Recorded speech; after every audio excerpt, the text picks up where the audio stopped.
안녕하세요. 저는 오케스트라 소그룹에서 활동하고 있는 유지혜 집사입니다. 오늘은 저희 오케스트라 소그룹에서 순서를 준비하라고 말씀을 듣고 오케스트라 소그룹을 하면서 느낀 점과 감사한 부분에 대해서 서로 나누라고 말씀을 듣고 제가 가벼운 마음으로 이 자리에 섰는데 역시 앞에서 쓰면 참 심장이 두근두근 한 걸 느끼게 되네요. 굉장히 생뚱맞게 생각이 드실 것 같은데 저는 첼로를 하게 된 거는 50이 되면서 시작을 했어요.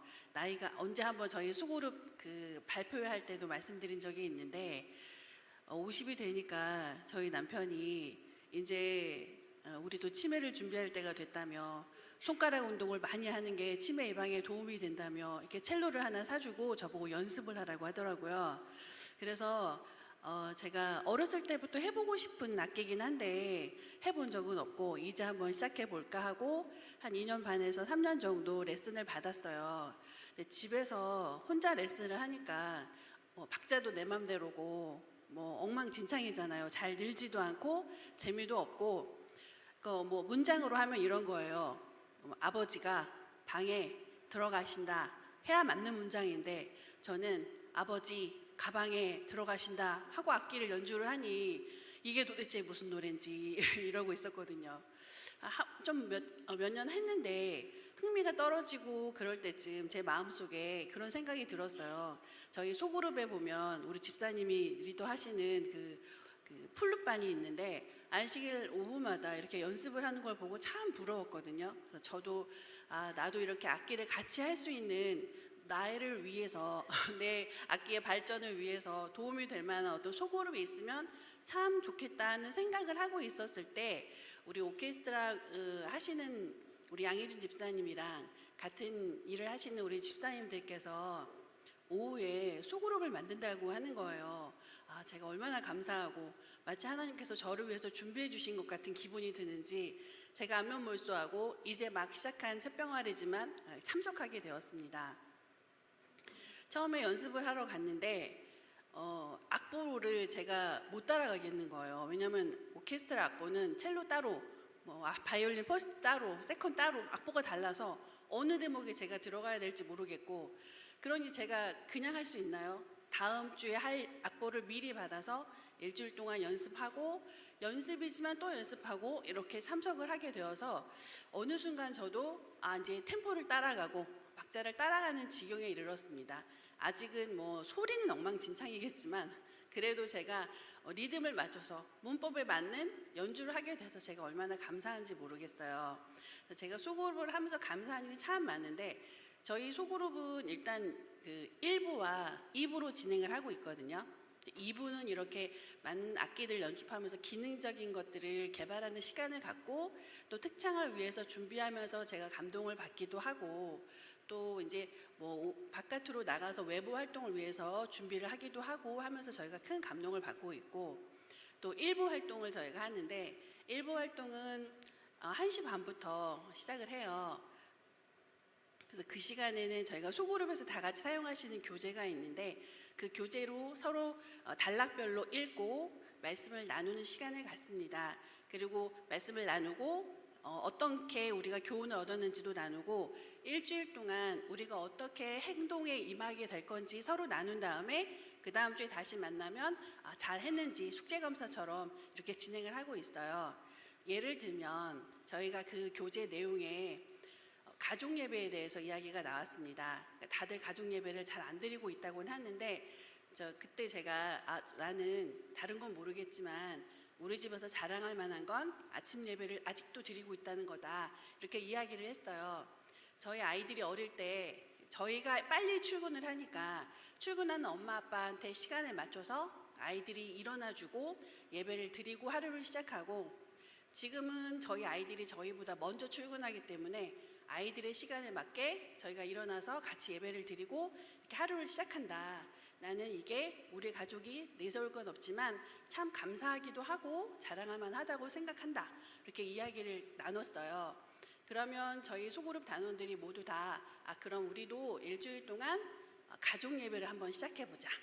생활 방침으로 이렇게 정하고 그 다음 주에 만났을 때 우리가 그러면 어떻게 잘 생활을 했는가 서로 이야기를 나눴어요.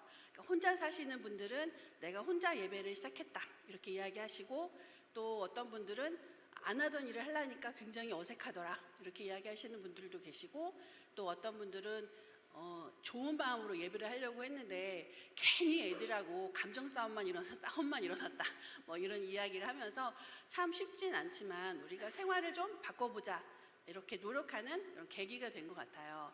뿐만 아니라 또 저희가 예언의 신을 읽자, 성경 말씀을 읽자 이렇게 이제 말씀을 나누는 중간에 나온 것들을 실천해 보려고 노력을 할 때, 어떤 분들은 예언의 신 읽기 시작하니까 평소에 친하게 지내지 않던 직장 동료가 자기한테 이런 고민들을 이야기를 하고 내가 거기에 이야기할, 대답할 말을 하나님이 준비해 주신 것 같다는 생각이 들었다는 이야기를 들었을 때, 우리가 허투루 시간을 보내지는 않고 있구나 이런 생각을 하게 되었어요.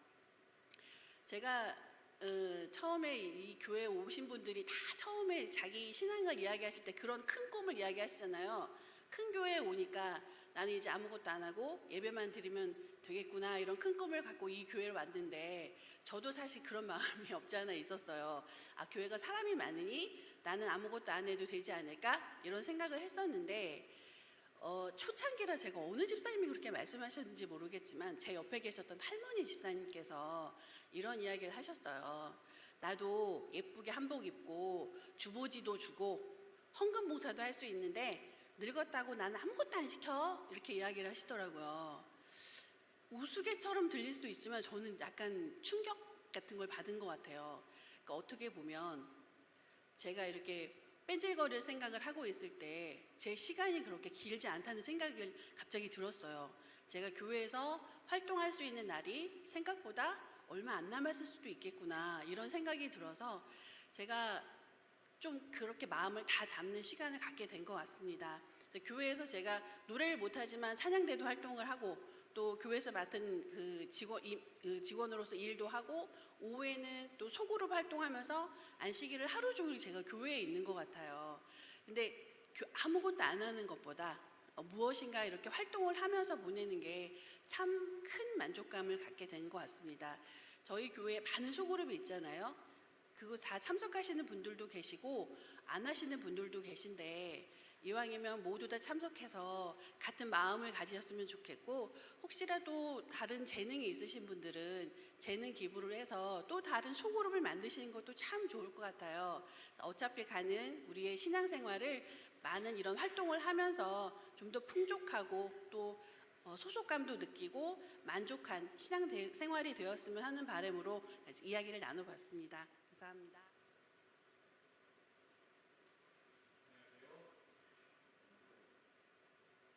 네, 김진기 집사입니다. 오케스트라 소그룹반에서 안교 순서를 맡았는데요. 거기서 훌륭하게 안교 순서를 잘 맡으실 분들이 꽤 계셨지만 그분들의 장막 부흥회를 가는 바람에 제가 차례가 왔습니다. 저는 선천적으로 말주변이 좋지 않았는데요. 그것을 증명할 수 있는 이야기로는 제가 어렸을 때 할아버지께서 양봉 꿀을 키우셨는데, 제가 갓난 아기 때 로얄 젤리가 좋다면서 로얄 젤리를 저한테 먹이셨다고 하시더라고요. 그래서 로얄 젤리를 먹었는데 3살이 되기까지 말을 못했다고. 그래서 이 아이가 꿀먹은 그렇게 되지 않았나, 그래서 걱정을 엄청 많이 하셨다고 합니다. 다행히 지금 일상생활을 하는 데는 지장 없을 만큼 말을 할 수 있고요. 이렇게 순서를 쓰는 것은 그래도 여전히 역부족이라고 생각을 합니다. 그래서 어쩌다가 이렇게 순서가 잘 맞히게 된다면 하나님께서 능력을 주셔서 잘 맞히게 되었나 보다 이렇게 생각해 주시면 되고요. 변변찮지 않은데 이렇게 생각하면 어렸을 때 꿀을 잘못 먹은 부작용이다 이렇게 생각해 주시고 이해해 주시면 감사하겠습니다. 오늘 이 시간, 이 귀한 시간에 제게 임한 하나님의 은혜와 사랑에 대해서 잠깐 나누고자 합니다. 사실 제 이야기를 한다는 것이 상당히 부끄럽고 변변치 못해서 내세울 것이 없지만, 혹시 저의 작은 경험들이 저와 같은 순간에 하나님을 붙잡고 굳게 의지하는 데 도움이 되지 않을까라는 생각에 잠깐 준비를 해보았습니다. 여러분 혹시 여러분은 하나님에 대해서 주변 사람들에게 소개를 해보신 적이 있습니까? 신앙에 대해서 왜 하나님을 믿냐라고 묻는다면 한마디로 대답하기가 쉽지는 않을 것입니다. 사실 저도 모태교인으로 성장했기에 교회 다니는 것은 너무나 당연했고 어느 순간 그 경계를 두고 내가 하나님에 대해서 정말 잘 알게 되었다, 하나님을 더 잘 믿게 되었다라고 하기가 애매한데요. 그렇지만 항상 예배는 당연한 거였고 신앙은 너무나 자연스러운 거였습니다. 저는 신앙적인 가정에서 자랐는데요. 저희 조부모님은 장로교회에서 개종을 하셨습니다. 믿음을 하는 집안에서 이렇게 우리 안식일 교인으로 개종을 했다는 것은 철저하게 뭔가를 깨닫고 바꾸셨다는 것이거든요. 그래서 그 개종을 한 후 두 형제 가정을 모두 교회로 인도하셔서 경남의 한 교회에 큰 기초를 이렇게 세우시기도 하셨습니다. 그 이후에도 시골로 더 들어오셔서 재림을 준비하는 시골 생활을 하시겠다며 시골에서 철저히 예배를, 재림을 준비하는 삶을 사셨는데 아침에 예배, 또 저녁에 예배, 저희가 나가서 들어오지 않으면 불러가지고 꼭 예배를 이렇게 드리도록 했습니다. 조부모님과 같이 사는 대가족이었던 저는 할아버지께서 TV를 못 보게 하셨고 소설책을 못 읽게 하셨으며 집에는 시조사에서 나온 책은 책장을 가득 채우고 있지만 동화책이 없었습니다. 있는 유일하게 있었던 어린이 책이라고는 맥스웰의 재미있는 성경 이야기, 여러분 아시나요?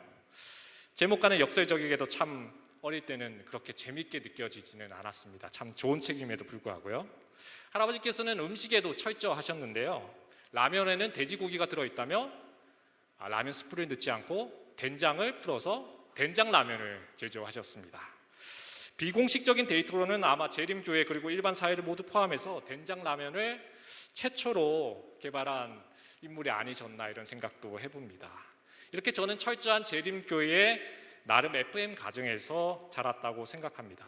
그래서 교회 다니는 것은 너무나 자연스러웠지만 믿음이 그렇게 깊이 내려있지는 않았던 것 같습니다. 창세기에 보면 이삭의 아들 야곱의 이야기가 나오는데요. 야곱이 형 에서의 장자의 축복을 가로채기 위해 아버지와 형 에서를 속이게 된 일이 탄로 날까봐 집에서 나와서 삼촌 라반의 집으로 이렇게 쫓겨가게 되죠. 그 광야의 길에서 밤에 자신의 앞날이 어떻게 될지 모르는 그 두려운 가운데 이런 고백을 하는데요. 야곱이 서원하여 가로되 하나님이 나와 함께 계시사 내가 가는 이 길에서 나를 지키시고 먹을 양식과 입을 옷을 주사 나로 평안히 아비 집으로 돌아가게 하면 여호와께서 나의 하나님이 되실 것이요 여호와께서 나의 하나님이 되실 것이요. 야곱은 믿음의 조상 할아버지가 누구셨죠? 아브라함이었어요.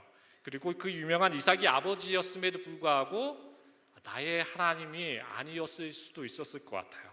그렇지만 할아버지의 하나님, 아버지의 하나님은 알고 있었지만 아직 자신의 하나님이지 못했던 야곱이 그 광야에서 나홀로 지내는 그 밤에 그는 주님께 소원을 합니다. 주님께서 저를 인도하시고 지켜주시면 야곱이 하나님에 대해서 자신의 경험에서 알게 되면 나의 하나님이 되실 것이라고 약속을 하는 것입니다. 저도 나의 하나님이 되는 경험을 잠깐 나누고자 합니다. 지금으로부터 22년 전 한 교회에서 학생반을 담당하는 교사로 있을 때의 일입니다. 한 안식일에 학생반을 다 끝내고 제가 그 당시 살았던 삼육대학교 기숙사로 돌아가기 위해서 지하철을 기다리고 있는데 휴대폰 전화가 울리는 것입니다. 한 학생이 전화를 했어요. 부탁이 있는데요. 그러니 뭘 도와줄까? 돈 좀 빌려주시면 안 될까요?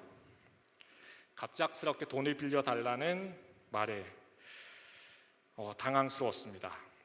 그렇지만 고등학생이 뭐 한 2, 3만 원이겠거니 이렇게 생각을 했는데 그래 얼마나 필요하지?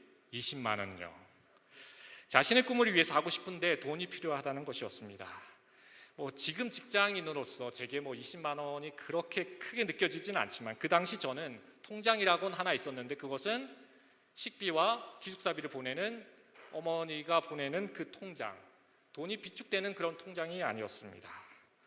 그런데 마침 교회에서 학생 지도교사로 차비하라고 15만 원을 주신 것이 제 양복 주머니에 있었습니다.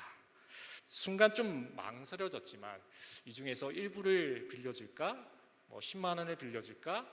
이렇게 머릿속에 구체적인 숫자가 망설여졌지만 그 대학생이 고등학생의 꿈 지원금으로 제가 가지고 있는 현금을 모두 빌려주기로 결심했습니다.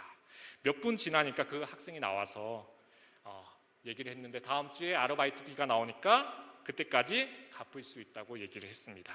그리고는 밝은 표정을 띠면서 돌아가는데 제가 얼마나 뿌듯하든지요. 돈을 빌려주기를 잘했다라는 생각이 들었습니다. 그 다음 주가 되었습니다.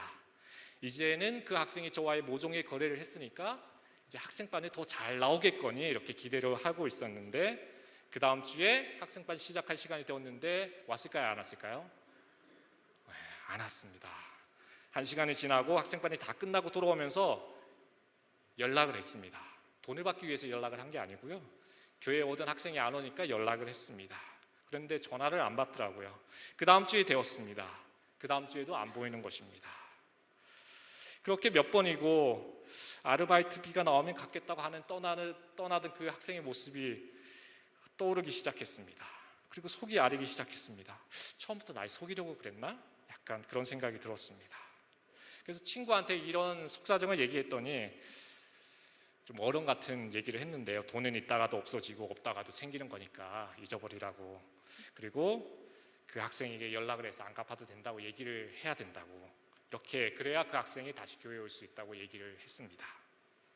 처음에는 제가 그렇게 할 필요가 없다고 생각이 되었으나 기도하는 가운데 내린 결론은 잊어버려야 그 학생을 얻을 수 있다는 생각이었습니다. 문자를 보냈습니다. 그 돈 하나님께서 주신 거니까 전혀 신경 쓸 필요 없다라고 문자를 보냈습니다. 그리고 그 한 주일이 지나고 그 다음 안식일에 3시가 되니까 그 학생이 학생반으로 왔습니다. 아직 마음 한켠에는 그 15만 원에 대한 상처가 있었지만 저는 잊어야 하기에 마음속에서 잊기 위해 안간힘을 쓰면서 그날 학생반을 잘 마쳤습니다. 근데 그 다음 주가 되었는데요. 추석이 다가오는 때였는데 교회 재무집사님께서 갑자기 저에게 봉투 하나를 건네시면서 추석 가는 차비로 쓰시라고 주셨습니다. 전혀 생각지 않은 돈이었습니다. 거기에 얼마가 들어있었을까요? 네, 10만 원이 들어있었습니다. 제가 빌려준 돈은 15만 원이었지만 하나님께서는 한 5만 원 정도는 제하시고 한 70% 정도만 채워주시는구나. 그래도 참으로 감사를 느꼈습니다. 그런데 1시간 후에 한 집사님께서 애들 밥 사 먹이는데 사비 쓰지 말고 이거 조금 보태라고 하시면서 봉투를 하나 더 주셨습니다. 거기에 얼마가 들어있었을까요? 5만 원이 들어있었습니다. 하나님께서 다 채워주셨습니다.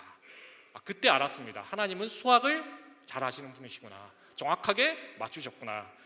그래서 그 뒤에도 교회에서 한 6년이 지났는데 한 성도님께서 병원비가 모자라는데 돈을 빌려달라고 해서 제가 32,000원을 빌려드렸습니다. 아직은 그분께서 갚으시지는 않으셨지만 그러나 그 후에 얼마 후에 다른 분께서 주셨습니다. 그때 알았습니다. 하나님은 또 반올림도 잘하시는구나. 그래서 32,000원을 5만 원으로 갚아주셨습니다. 우연 같지만 하나님께서 제 인생에서 역사하시기 시작하셨습니다.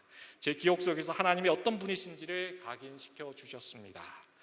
군대에서 안식일 문제로 해결하기 위한 경험도 있는데요. 시간이 많이 지났기 때문에 그것은 다음에 또 말씀드리도록 하겠습니다.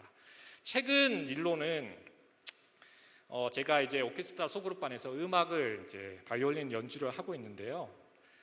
저는 사실은 음악을 잘하는 배우자를 만나고 싶었습니다. 그런데 그러지 못했습니다. 다른 부분은 다 만족스럽지만 완벽했지만 그 기도는 들어주시지 않았습니다.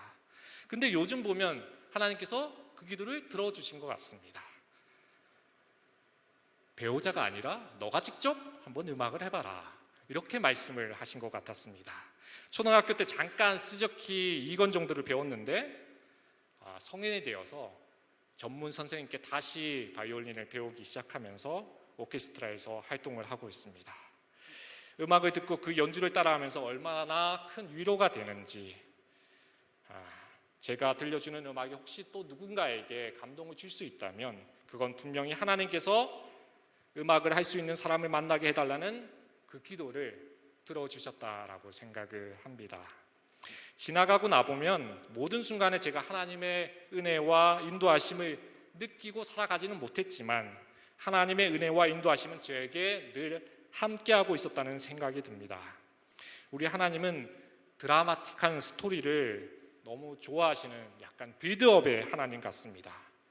사랑과 귀여움을 받고 자란 색동옷을 입고 자란 요셉은 어린 나이로 노예로 팔려가고 감옥까지 갇히게 되었지만, 그런데 애굽의 총리까지 되어가는 그 과정이 얼마나 드라마틱합니까?